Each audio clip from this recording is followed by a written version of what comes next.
Your surf stance is so important, and it's always gotten wrong by beginner surfers. We have what we call the dreaded poo stance, which is with your shoulders square this way and you just bend and it looks like you're sitting on the toilet, or what I call the twerker. It's where you just hinge at the hips and you're looking down but you're going this way with your butt sticking out.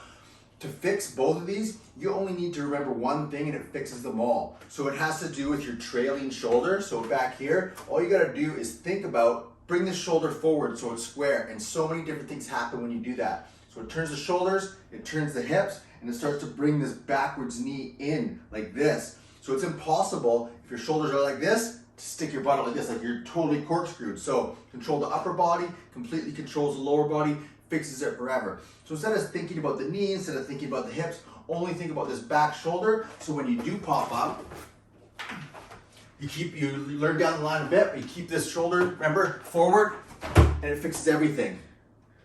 Whereas if you turn too much, see, you're kind of like this, kind of like this. So again, super easy to fix.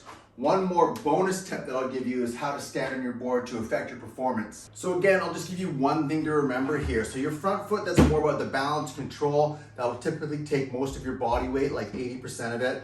And then 20% will be back here most of the time when you're riding until you're doing a maneuver. So to do a maneuver, your back foot goes right on the tail pad because that's where it's the thinnest, both with width and thickness. There's less foam there, so you push it down and it sinks it, and it kind of creates a pivot, right? Because it's taking this fat rail out of the water. So that's how you make your turns. If you want to go fast, you move your foot about here. It's thicker, and you put more weight to the front of the board. And this board has a lot of rockers, so it rocks up like this. So the more you stand on the board, the less plowing it does, and it goes faster too. So if you want to pump, make it quickly down the line, move your weight forward a little bit. If you want to do a maneuver, you move your foot back here. Two simple things: lead shoulder or trailing shoulder forward, back foot here for control, back foot here for speed. Super, super simple. If you only remember those two things, your surf stance will be perfect and everything else will fall into place.